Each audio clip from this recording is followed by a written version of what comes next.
How ancient humans actually slept? It wasn't 8 hours. You wake up in the pitch black. The air is cold. A fire crackles faintly nearby. You stretch your arms, perfectly awake, but it is only 2 in the morning. Why are you awake?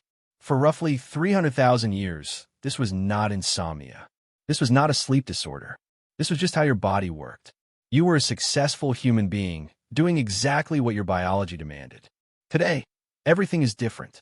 You are told to chase an unbroken 8-hour block of sleep. You panic when you wake up in the middle of the night. You buy melatonin pills, noise-canceling headphones, and heavy blackout curtains.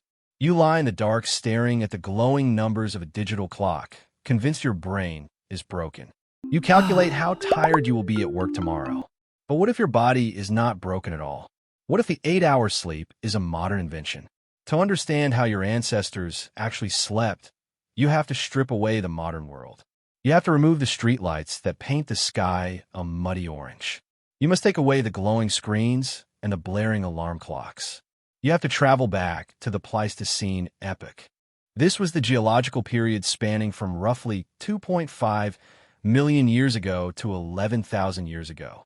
This was the Ice Age. This was the violent, beautiful crucible that forged your DNA. Life on the prehistoric savanna was unimaginably unforgiving. Predators hunted in the dark. Leopards, hyenas, and saber-toothed cats had superior night vision. Your ancestors were nearly blind without the sun. The night was a terrifying landscape of unseen threats. How did you survive the darkness? You survived by sleeping differently than you do today. For decades, scientists assumed early humans went to sleep the moment the sun went down. It made logical sense. Without light, what else was there to do? But modern anthropology proved this assumption completely wrong. In 2015, sleep researcher Jerome Siegel conducted a massive, unprecedented study. He wanted to observe the last remaining traditional hunter-gatherer societies on Earth. He embedded with the Hadza people of Tanzania and the San people of Namibia. These groups live very much like your ancient ancestors did. They have no artificial light. They have no climate control. They have no caffeine or sleep medications. Siegel wanted to know exactly how their bodies naturally manage sleep. His findings shattered the modern myth of the 8-hour block. Siegel discovered that ancient human sleep was not dictated by light. It was dictated by temperature. Your ancestors did not go to sleep right when the sun went down. They stayed awake for hours in the deepening dark. They gathered around the campfire. They talked, told stories, repaired tools, and bonded. They only fell asleep as the ambient temperature of the environment began to drop sharply. The falling temperature acted as an ancient biological thermostat. It signaled the brain to slow down. The cold lowered your core body temperature, triggering the release of natural sleep hormones. This biological trigger is still deeply embedded inside you today. Why do you think a cool bedroom feels so much better for sleeping? Why do you flip the pillow to the cool side? Your brain is hunting for that prehistoric temperature drop. But the most fascinating part of human sleep is not when it starts. It is how it is structured. Your ancestors did not all go to sleep at the exact same time. They did not all wake up at the same time. The idea of the whole family going to bed at 10 o'clock is entirely modern. This brings us to a groundbreaking evolutionary concept known as the Sentinel hypothesis. In 2017, anthropologist David Sampson studied the sleep patterns of the Hadza people in incredible detail. He wanted to know how a vulnerable group of humans survived sleeping on the ground among apex predators. He outfitted the entire tribe with actigraphs. These are small wrist devices that track sleep and wakefulness over time. What he found was absolutely astonishing. Over a period of 20 days, there was only a total of 18 minutes where every single person in the tribe was asleep at the exact same time. For 99.8% of the night, at least one person was awake. Someone was always keeping watch. Someone was always tending the fire. Someone was always listening for the snap of a twig in the dark. This was not a coordinated military effort. There were no guard shifts assigned by a tribal leader. It happened completely naturally. It happened because of natural variations in human chronotypes. A chronotype is simply your body's innate biological preference for being awake or asleep at certain times of the day. Some people are natural night owls. They stay up late and instinctively guard the first half of the night. Some people are natural early birds. They wake up before dawn and naturally take over the watch. This is why you might naturally hate waking up at 7 in the morning while your partner loves it. Your modern schedule calls it laziness. Your ancient DNA calls it a brilliant survival strategy. By staggering sleep schedules naturally, your ancestors ensured the tribe was never fully defenseless. The elderly naturally woke up earlier, listening for morning threats. The teenagers naturally stayed up later, keeping the fire alive. The entire tribe acted like a single, multi-eyed organism that never completely closed all its eyes. So let's reconstruct a typical night in the deep past. The sun sets over the savanna. The sky turns a deep, bruised purple. You do not go to sleep right away. You sit by the fire with your extended family. The fire provides warmth and a protective circle of light. It also extends your day. You share the food gathered that afternoon. You listen to the elders tell stories. You feel a profound sense of belonging. Around 3 hours after sunset, the air grows significantly colder. The fire burns down to glowing embers. Your core body temperature drops. You feel the heavy, undeniable pull of sleep.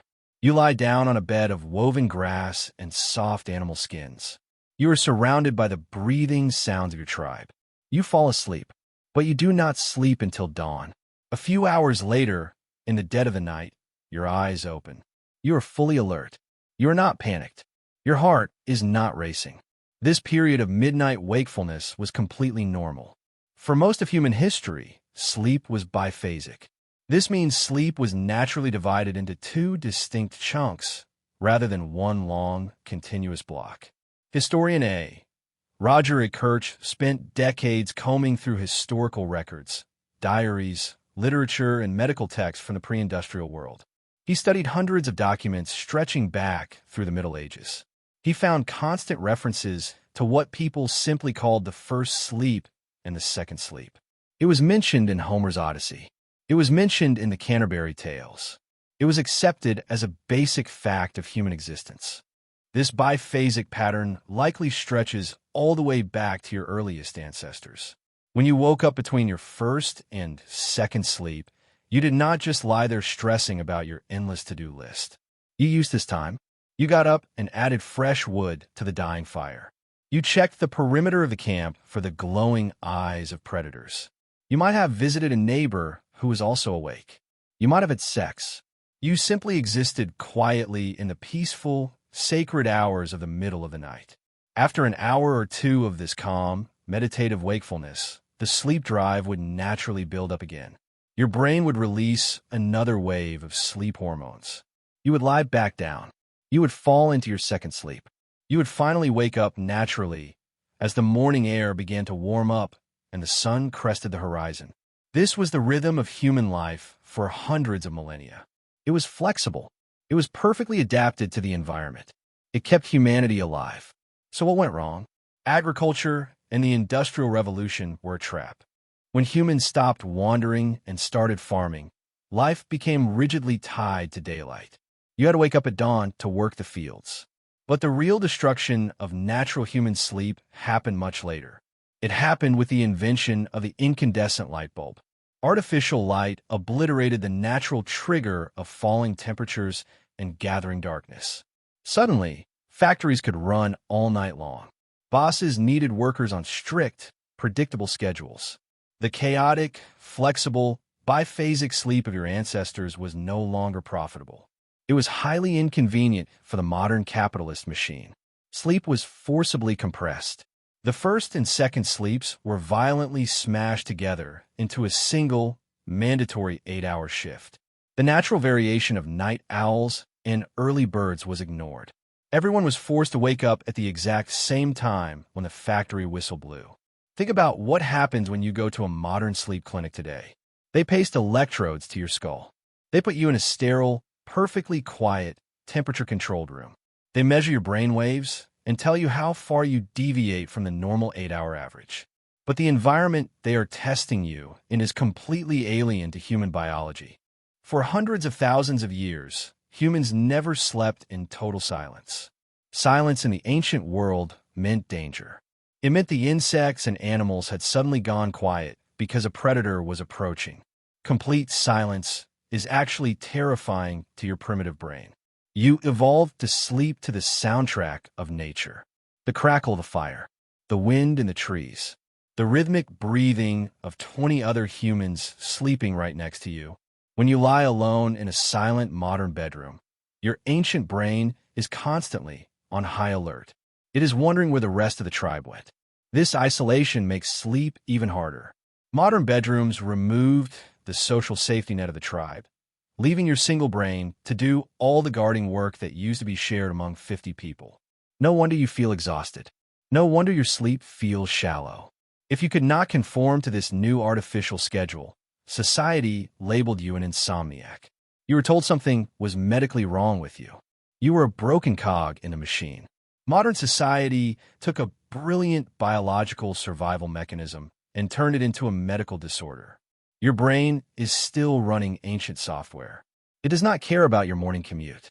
It does not care about your 9-to-5 job. When you wake up at 3 in the morning, your brain is not misfiring. It is doing exactly what kept your ancestors alive in the wilderness. It is checking the fire. It is looking out for the safety of the tribe. It is simply waiting for the second sleep. Modern life tells you to fight this natural instinct. It tells you to swallow a pill, look at a glowing screen, and force yourself back into unconsciousness. The industrial world pathologized the very thing that kept humans from being eaten in the dark. Understanding this evolutionary history changes everything. The anxiety of waking up in the middle of the night is almost always worse than the wakefulness itself. The stress of not sleeping floods your body with cortisol. That stress hormone actually prevents you from returning to sleep. But when you realize that this midnight awakening is just a ghost of your evolutionary past, the panic fades away. You are not broken. You are simply ancient. The next time your eyes snap open in the quiet hours of the night, do not reach for your phone. Do not look at the clock. Do not calculate how many miserable hours you have left before the alarm goes off. Just breathe in the dark. Recognize what your body is doing. You are experiencing a profound, unbreakable connection to the millions of humans who came before you. You wake up in the pitch black. The air is cool. Exactly as nature intended, you are perfectly fine.